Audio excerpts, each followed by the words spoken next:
We're going to make this video about making sodium acetate trihydrate NaCH3COO bonded to 3 waters. Of course, we're covering some information. It's unknown who first made it. It's been around for thousands of years. It's thought that even the Egyptians made it. For all we know, Adam and Eve made it. It's also known as sodium ethanoate, and the shorthand for that is NaOAC, and I'm going to use that as a shorthand for sodium ethanoate, which is also sodium acetate. The melting point is 58 degrees Celsius or 136.4 degrees Fahrenheit. It can be made in 2 basic ways. The first one is baking soda or sodium bicarb plus vinegar, acetic acid, which will yield your sodium acetate, water, and carbon dioxide. The second way is using sodium hydroxide, NaOH, also mixed with acetic acid or vinegar, yielding your sodium acetate plus water. Sodium acetate is used for a lot of different things. It's used in cooking as a preservative, it's used in medicine and pharmaceuticals, it's used as a concrete sealant, a pH stabilizer, and what it's best known for is the hot ice for hand warmers. Sodium acetate or sodium ethanoate is hydrostatic. It does bond with 3 waters. You can have the anhydrous form, but this is what it looks like with the waters. There's the acetate molecule in the middle here. It's lost of hydrogen, which leaves an open electron on the oxygen, which bonds with the sodium there. So this is the sodium acetate molecule right here, and these are the 3 waters that are electrostatically bonded to it. Now, in reality, these 3 are not placed right there, but this is just how I do it so you could see what I'm saying. When sodium acetate bonded with 3 waters here, the sodium acetate trihydrate is heated above 58 degrees Celsius or 136 degrees Fahrenheit, it starts to lose its water of hydration. So these waters start to debond or become loose from the sodium acetate molecule, and it begins to dissolve in its own water. So as these waters come off of the sodium acetate and bond together, the sodium acetate starts to dissolve in the waters that were just released. This process begins at 58 degrees Celsius. By the time it reaches 79 degrees Celsius, the sodium acetate completely dissolves. Once it all dissolves and then it is cooled down to room temperature, RT right there, 2 things. It's unsaturated in regards to the anhydrous form of sodium acetate, but at this point, it's supersaturated in regards to the trihydrate form. Because the trihydrate form already has waters bonded to it, it actually has a solubility that is lower than the anhydrous, meaning the anhydrous can absorb more water, of course, because it's already dried out. And when the sodium acetate trihydrate is heated to a supersaturated solution, you're putting energy, E right here, into the system. When it cools down and then you cause it to recrystallize, either by another crystal of the same or by bending those tabs inside of the little hot packs they make, you release that energy in the form of heat. You put heat in, you get heat out. And of course, this is an exothermic reaction when it recrystallizes, and these can heat up to 130 degrees Fahrenheit. In our materials, we're going to use sodium bicarb, which is baking soda, 181.9 grams, and I have a question why I'll go into in a minute there, why I chose that, and acetic acid or vinegar, 5%, 3 liters. I rewrote the reaction that was already covered up here, just in colored form so you can watch which atoms move around. But the more important thing also is that there's 1 mole of each one of these, both the reactants and the products. So I'm going to show you how I came up with 181.9 grams of sodium bicarb to be used with 3 liters of vinegar. The vinegar is 5% and has a density of 1.02 grams per milliliter, and you can look that up easily. Stoichiometrically, and I'm not going to go over the details here, but it's not that hard. You need 14.3 grams of 5% vinegar for every 1 gram of sodium bicarb. So you take your 14.3 grams, which is over 1 here, and then 1 over 1.02 grams per milliliter, which is your density up here. So basically you're taking the 14.3, dividing it by the 1.02, the grams cancel out. Because the milliliter is on the denominator on the bottom of this fraction here, it ends up on the numerator on top. So it's brought up to the top. So when you divide 14.3 by 1.02, you end up with 14 milliliters. Okay, I said a mouthful, but basically you need 14 milliliters of 5% vinegar for every 1 gram of sodium bicarb. So since we're using 3 liters of vinegar, that's 3,000 milliliters, we're going to divide it by the 14 milliliters we just came up with up here, and that'll give us how many grams of sodium bicarb we need. And that turns out to be 214.29 grams, or rounded to 214 grams. So I always reduce things by about 15% when I'm dissolving something, because it turns out over time of just doing this, sometimes the full amount doesn't dissolve like you would think it would, according to what the facts say. So I'm reducing it by that amount. Now, I think in this case it probably would, but I'm just being consistent. So I'm reducing this by 15%, which means I have to multiply 214 by 0.85, 85%. instead of 100%, 0.85. And there you go, 181.9 grams of sodium bicarb in 3 liters of 5% vinegar. So there you have it. That's how I came up with it. Now that you see why I chose that, we're going to go on to the methods here. It's really basic, of course. You've probably seen this done before. Basically, 3 liters of 5% vinegar. I'm going to put in a big pot here, and I'm going to very slowly add the 181.9 grams of baking soda because it bubbles over easily. So that's going to be a slow process. The important thing is you don't heat it here. You just want to get your sodium bicarb into the vinegar and have it not overflow. Once everything's dissolved and the bubbling has mostly stopped, you can turn the heat on. And in this case, of course, you're getting rid of a lot of the water. Most of the carbon dioxide has come out already. When you've mixed the two, you, of course, saw a lot of bubbles when you do this. So there's just a lot of water left, and that has to be dehydrated. You want to keep the heat on medium high at the highest until the skin forms on the top here. And I put here, be patient, try not to overheat.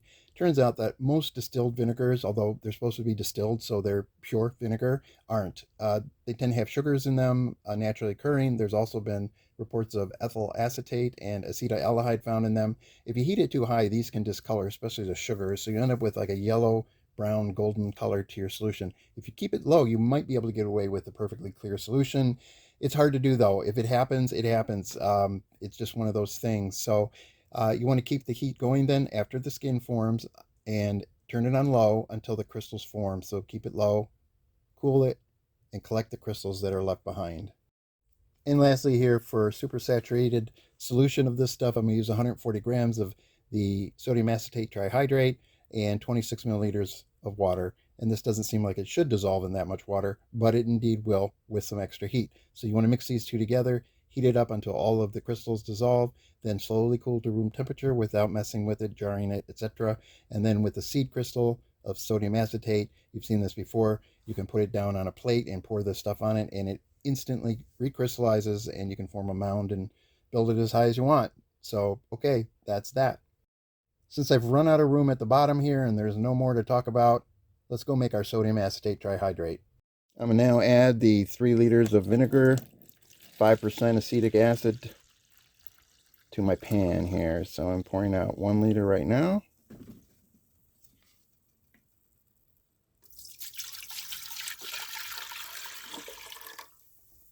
And so on and so forth.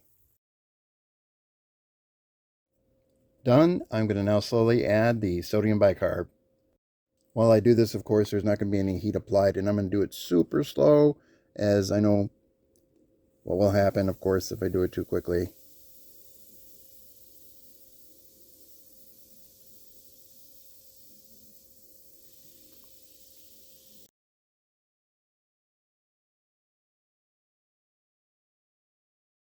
Okay, it's done and pretty much settled down here quite a bit, so I'm going to turn the heat on here, and this is going to take a bit of time, of course.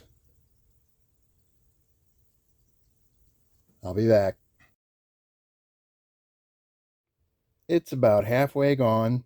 Just keep going.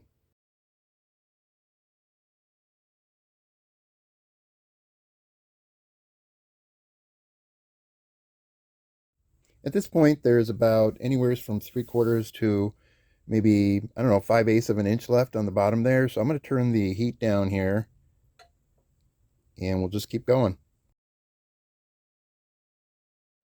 In the last couple minutes, a very thin skin is formed on the top of this. I was moving this glass rod around here, and you can clearly see right there the sodium acetate crystals sticking to it. So they should start to form around the edge of the pan here. I'm going to turn the heat down here, and we'll just keep heating this very gently. At this point, I'm going to turn it off completely. You can clearly see the crystals that have formed on that thin film. So it's basically a thick film at this point. I'm going to take it off the heat and pour some of that liquid, if I can get into a beaker without freezing up on me. Okay, let's give this a try here.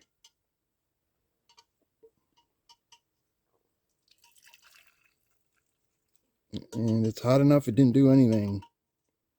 All right, you can see what's still left in the pan here is pretty crusty. I tried to pour this out, and as soon as it hit the cooled part of the beaker here, the cooler part, it started to freeze up, so I quit. You can see the crystals in here starting to form as this cools down, But what's most noticeable about this is the discoloration.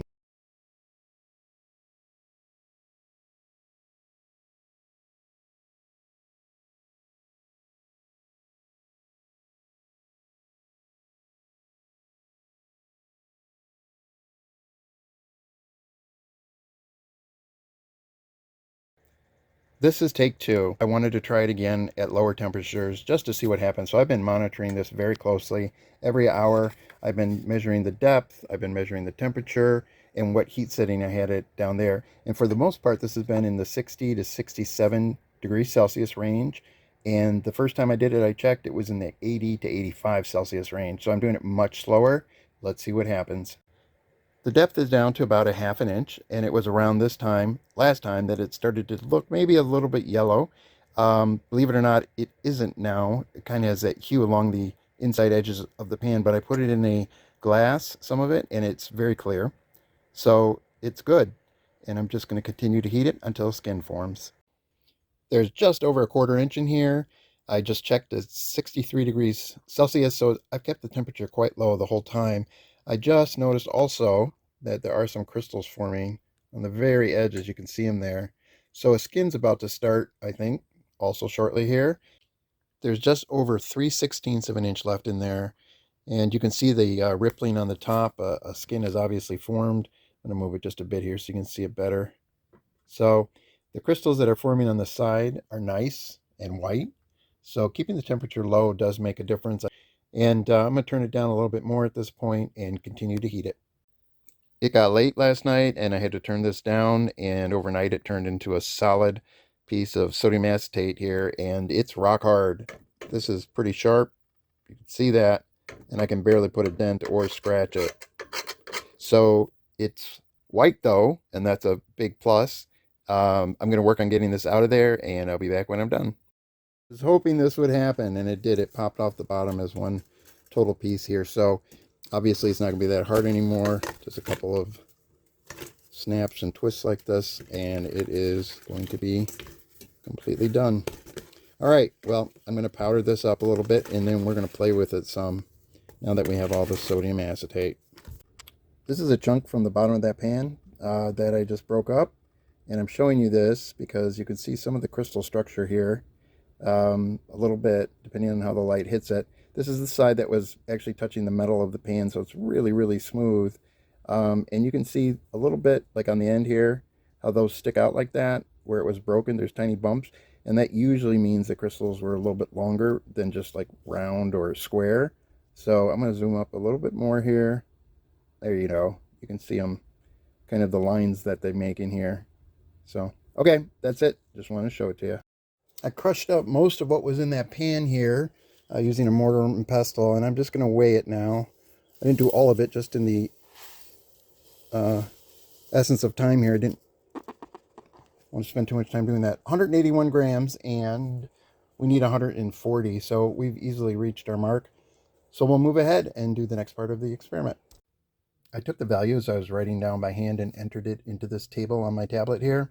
So this was the heat setting on that hot plate, the date, the depth it was in inches, temperature, and the time I took the reading here. And you can clearly see that most of these were in the upper 50s, low 60s, didn't get very hot at all. And as the volume got less, it would tend to heat up. So I'd turn the temperature down further and further and further to keep the temperature low.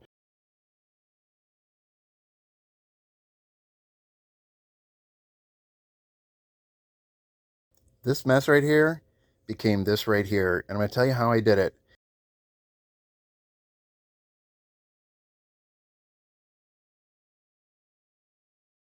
Here's my next batch I'm going to do just to show you this. This is a brownish stuff that crystallized out earlier, and of course it's not cleaned up.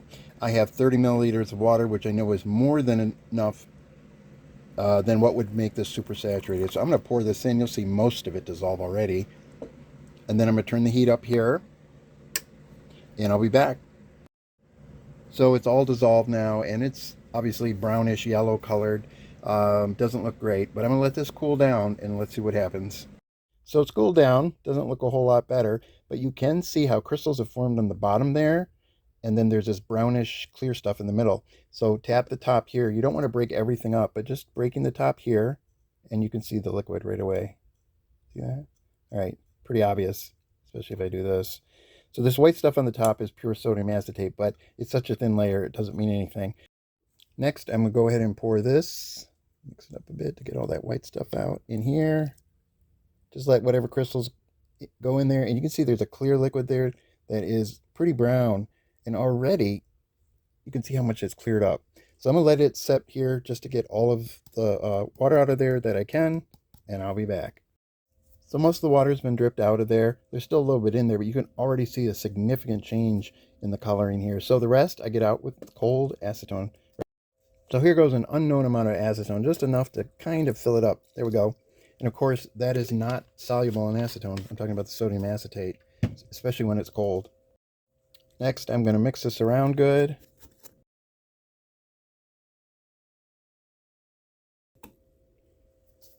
Done. I'm going to move this and put another clean dish here. Swirl this up really good. And this is how I did it. I just put my fingers out here to stop any crystals from coming out.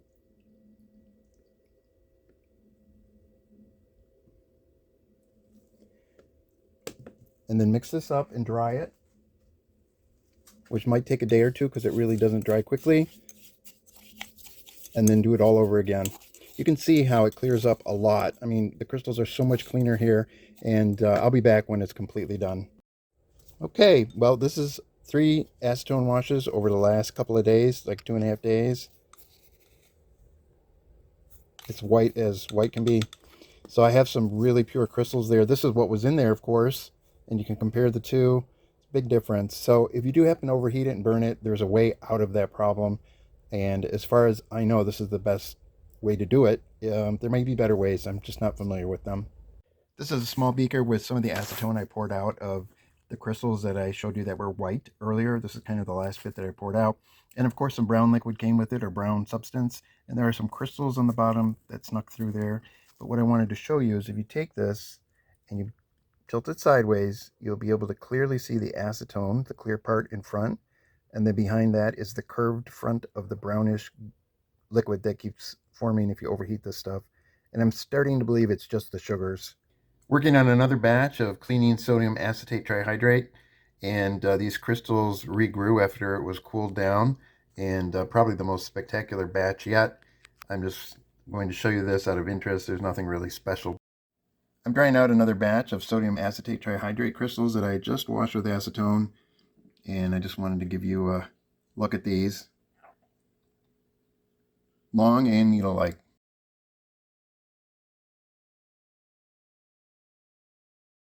"140 grams of sodium acetate trihydrate pre-weighed." I'm about to start making the supersaturated solution here. I have 140 grams of sodium acetate trihydrate and 26 milliliters of water over here in the graduated cylinder. So typically you'd be able to dissolve about 60 grams of sodium acetate trihydrate in 26 milliliters of water. So the fact that we can heat this and dissolve the 140 grams is what makes it supersaturated. You'll also notice I have both of them covered because this has to be done really cleanly.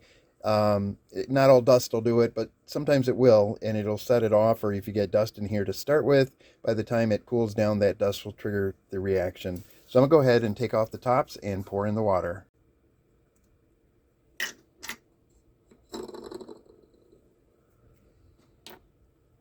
And in goes 26 milliliters of water.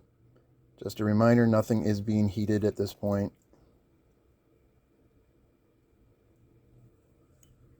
Okay, I'm going to turn on the heat. And we just have to wait until everything is melted.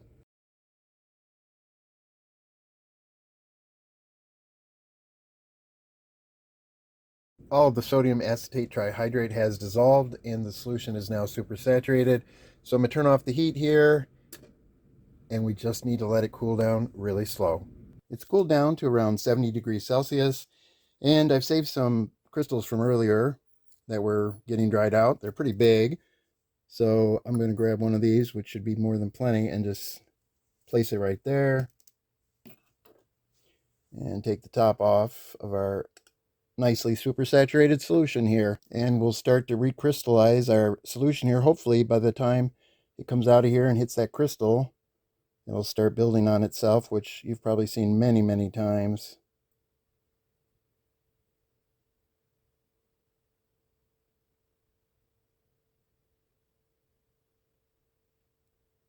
All I've ever seen are straight up and down ones, so I want to make one that's not just straight up and down.